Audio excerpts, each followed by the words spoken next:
Hola, ¿qué tal? Muy buenas tardes. Les damos la más cordial bienvenida a este espacio de noticias corto informativo, hoy que es lunes 6 de enero de 2025. Soy Lorena Sánchez Cabrera y tendré el gusto de presentar en los próximos minutos la información más reciente del Poder Judicial de la Federación, junto a mi compañera Eusiris Rostro en la interpretación en lengua de señas mexicana. Hola, Eusiris. Y es así como iniciamos. La ministra presidenta Norma Lucía Piña inauguró el primer periodo de sesiones de la Suprema Corte del año judicial 2025.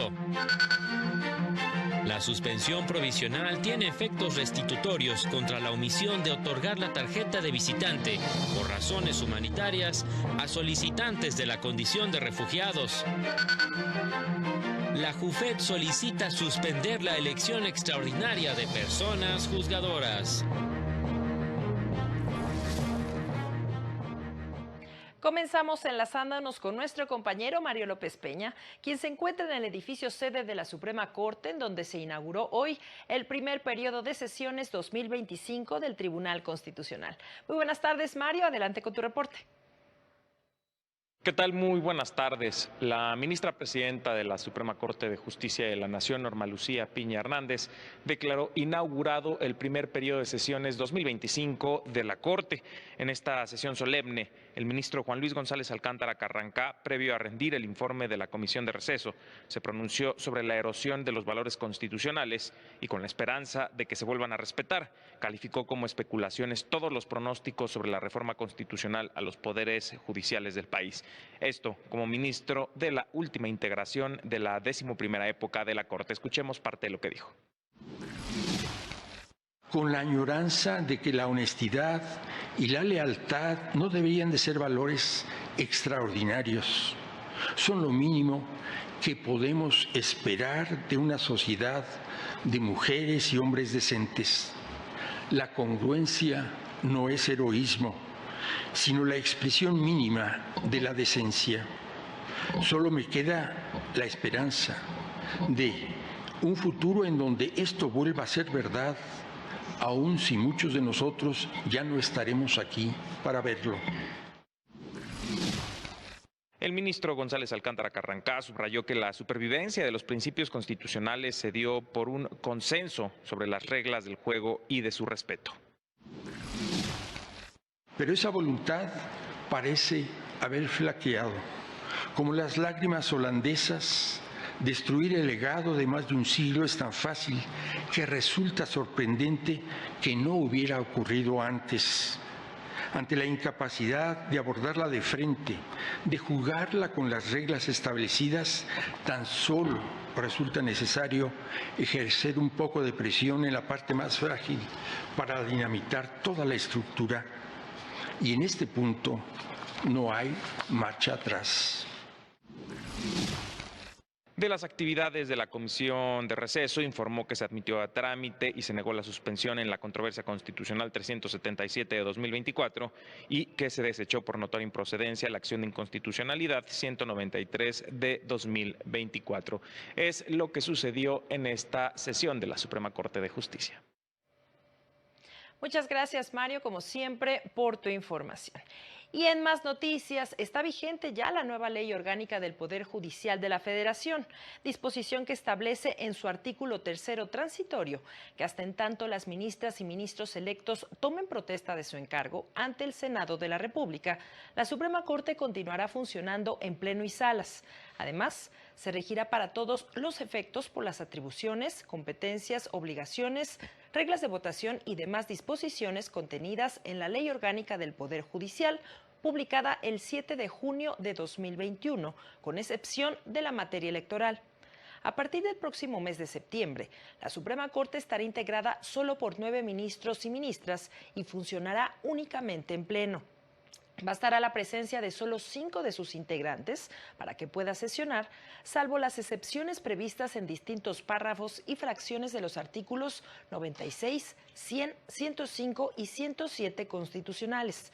La Corte realizará 2 periodos de sesiones al año, mismas que serán públicas, y se autoriza la celebración de audiencias públicas en los procedimientos que lleve a cabo la Corte. Las y los ministros durarán en el cargo 12 años y su presidencia se renovará cada 2 años de manera rotatoria en función de los votos que obtenga cada candidatura.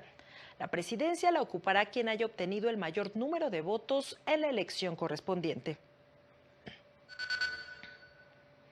En tanto, la primera sala de la Corte determinó que los servicios de salud en un centro penitenciario deben exigirse judicialmente a través del sistema de peticiones administrativas y controversias judiciales, contemplando en la Ley Nacional de Ejecución Penal. Precisó que excluir las acciones colectivas previstas en el Código Federal de Procedimientos Civiles para esos efectos no viola el derecho de acceso a la justicia. Explicó que los servicios de salud proporcionados por un centro penitenciario no deben concebirse como derechos derivados de una relación de consumo, pues activar el sistema de acciones colectivas implicaría entender la interacción dentro de una prisión en términos similares a la dinámica en que funciona un mercado. Al resolver un amparo interpuesto por 271 mujeres privadas de la libertad en el Ceferezo 16, la sala confirmó la negativa de amparo de un tribunal colegiado. Explicó que adoptar esa lógica distorsionaría los fines y funcionamiento que la institución le atribuye al sistema penitenciario, pues a diferencia de las relaciones de consumo, no le otorga un criterio de eficiencia para la organización y gobierno de las prisiones. Por el contrario, menciona la sala, se apela al respeto de derechos fundamentales como el trabajo, la educación, la salud y el deporte para la articulación del sistema penitenciario. En consecuencia, son esas bases las que deben orientar la solución de las controversias de ejecución penal. Agregó que el sistema de peticiones es la vía procesal idónea para resolver controversias relacionadas con su derecho a la salud de forma adecuada, efectiva y sensible a la situación en que se encuentran las internas al momento de reclamar las condiciones de reclusión. El Pleno Regional en Materias Administrativa y Civil de la región Centro-Norte con residencia en la capital del país estableció que procede la suspensión provisional con efectos restitutorios contra la omisión o negativa del Instituto Nacional de Migración de entregar la tarjeta de visitante por razones humanitarias y la CURP a las personas solicitantes de reconocimiento de la condición de refugiado. Precisa que la ley de amparo contempla esta posibilidad cuando esté en riesgo la integridad y derechos del solicitante. Se trata de un beneficio transitorio, pues dura hasta que la sentencia dictada en lo principal cause ejecutoria. Agrega que la suspensión concedida no agota la materia del juicio, pues de acuerdo con el instructivo para otorgar la CURP, esta puede tener un carácter temporal y la calidad de visitante por razones humanitarias debe reconocerse hasta que la defina la situación migratoria de la persona solicitante. Recordó que de acuerdo con criterios de la primera sala, la CURP es exigible para todas las personas solicitantes de la condición de refugiados a fin de no agravar su situación de vulnerabilidad y como manifestación de su derecho a la identidad y a la personalidad jurídica, ya que les permite acceder de manera efectiva a servicios de salud, educación y trabajo, entre otros. En otros asuntos, la reforma que garantiza una pensión igual al último salario del trabajador que gane menos que el salario promedio mensual de cotización registrado en el Seguro Social, que es de aproximadamente 16,777 pesos, está siendo fondeada con recursos para el retiro y vivienda no reclamados por sus legítimos propietarios a las AFORES. Recursos que fueron enviados al Fondo de Pensiones para el Bienestar sin necesidad de que hubiese un fallo judicial. Las personas mayores de 70 años que quieran reclamar su devolución pueden recibir asesoría y apoyo legal por parte de la Defensoría Pública Federal. Nosotros con mucho gusto en la Defensoría Pública les podremos brindar la asesoría correspondiente. Lo primero que les sugeriríamos es que se enteren en qué lugar está su Afore, sepan en qué régimen de seguridad social se encuentran y saber si ya tienen más de 70 años. Explicaron que este nuevo subsidio a las pensiones, que si bien tiene el propósito de garantizar un retiro digno, podría ocasionar problemas financieros al gobierno. O sea, el dinero que se requiere para pagar estas pensiones no va a estar solventado con las cuentas de Afore porque no es suficiente. se tiene que fondear y el costo es bastante alto. Si ubicamos una pensión de 16,000 pesos, tendríamos que proyectarla por un estimado de vida de 16, 17 años, lo cual representa un esfuerzo financiero bastante importante. En temas familiares, el quinto tribunal colegiado en materia civil del primer circuito determinó que cuando existan indicios de que las necesidades alimenticias de los acreedores menores de edad son superiores a las que se cubren en el monto fijado en la pensión provisional, la persona juzgadora debe allegarse oficiosamente de pruebas para no dejarlos en estado de indefensión. Esto con independencia de que se trate de una determinación temporal que pueda ser modificada al comprobarse con las pruebas que las partes involucradas aporten y se reconozcan las necesidades reales y la capacidad económica del deudor para fijar definitivamente el monto de dicha pensión, pues de lo contrario podría causarse por el tiempo que dure la medida provisional un riesgo a los acreedores, dejándolos en total estado de indefensión, cuando es una cuestión de orden público e interés social proteger sus intereses y dictar las medidas provisionales a fin de salvaguardar sus derechos de subsistencia durante el periodo en que se recaben las pruebas para determinar la pensión definitiva.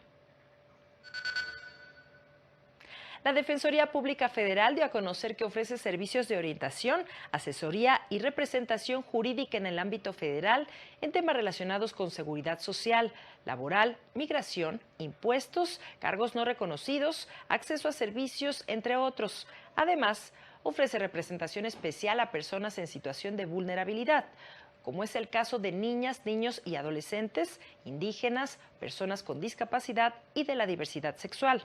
Asimismo, proporciona servicios legales a aquellas personas que por razones económicas no pueden costearlos. Para ello, cuenta con más de 300 personas asesoras jurídicas a nivel nacional, comprometidas con la protección de los derechos humanos de las personas más vulnerables, pues su objetivo es garantizarles el acceso a la justicia.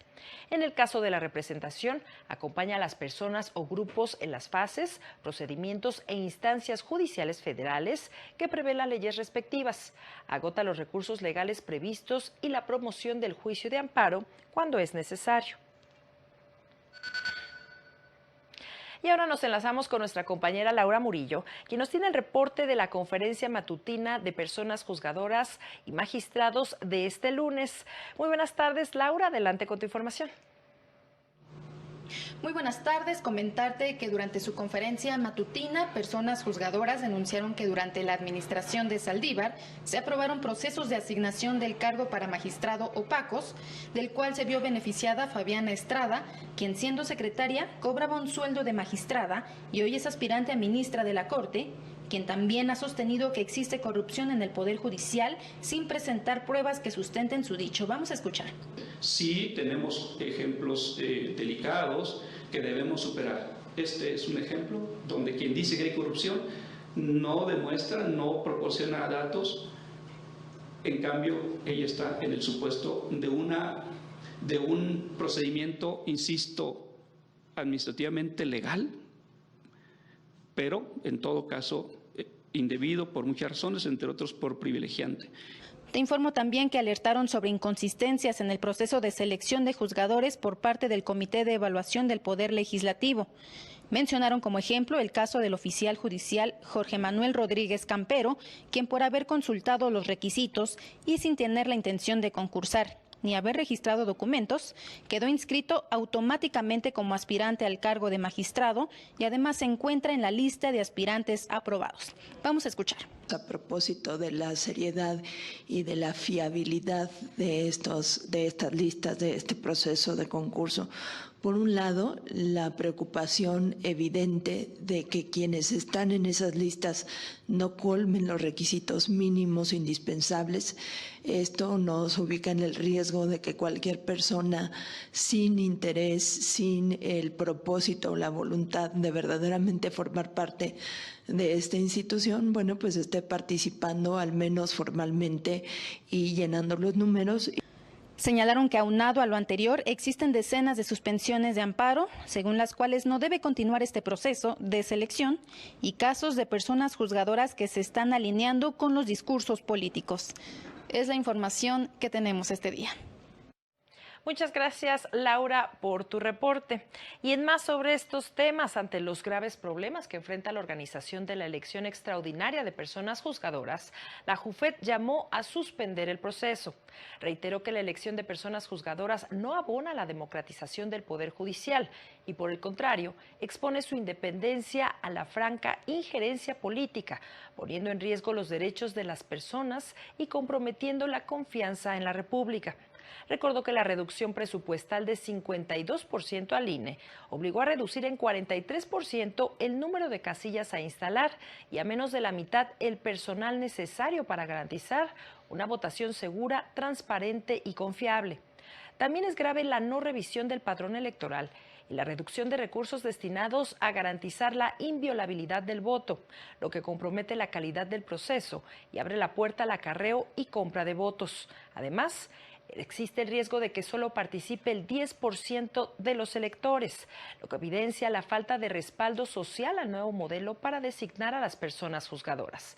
La JUFET recordó que la violación a las suspensiones puede derivar en responsabilidades administrativas y penales para los funcionarios del INE, reiterando que continuará combatiendo esta reforma que vulnera la independencia judicial, tanto en el plano nacional como internacional. En tanto, el Tribunal Electoral dio a conocer diversos proyectos de resolución del magistrado Felipe de la Mata Pizaña, con los que propone resolver 12 juicios ciudadanos relacionados con la elección extraordinaria de personas juzgadoras. En dichos recursos, los actores reclaman su no inclusión en las listas de aspirantes que pasaron a la siguiente etapa del proceso de selección de candidatos. En 11 casos, el magistrado propone desechar los juicios, en 6 por cambio de situación jurídica, en 2 por presentación extemporánea de los recursos y en 3 porque los medios de impugnación carecían de firma. En un asunto más determina que es inexistente la omisión reclamada, misma que se relaciona con la aparente omisión del Comité de Evaluación del Poder Ejecutivo por no incluir acciones afirmativas en favor de grupos vulnerables y minorías. En el proyecto se menciona que el Congreso de la Unión no vinculó ni a los órganos legislativos ni administrativos a que establecieran medidas o acciones afirmativas para la elección de personas juzgadoras.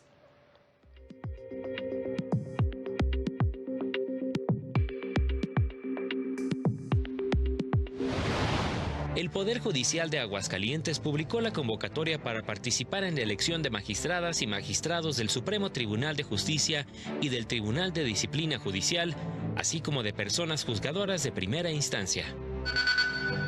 También en Durango se publicó la convocatoria para el proceso de evaluación y selección de aspirantes para la elección de cargos jurisdiccionales locales en junio próximo. Estará abierta del 10 al 25 de enero. En el marco de la implementación del nuevo Código Nacional de Procedimientos Civiles y Familiares en Baja California, el Poder Judicial Estatal alista un nuevo modelo organizacional para mejorar la eficiencia y reducir los tiempos de respuesta. El Poder Judicial de Chiapas reanuda sus actividades regulares este lunes, luego del periodo vacacional de fin de año, en el que se establecieron guardias para atender asuntos urgentes. Para el canal del Poder Judicial de la Federación, Jesús Daza. Y es así como llegamos al final de este espacio de noticias, como siempre agradeciendo su compañía e invitándole a mantenerse aquí en la señal del canal del Poder Judicial de la Federación. Siga a las 19:30 horas nuestro avance informativo y a las 20:30 el noticiario nocturno. Soy Lorena Sánchez Cabrera y a nombre de todo este equipo le deseamos que tenga un excelente inicio de semana. Hasta pronto.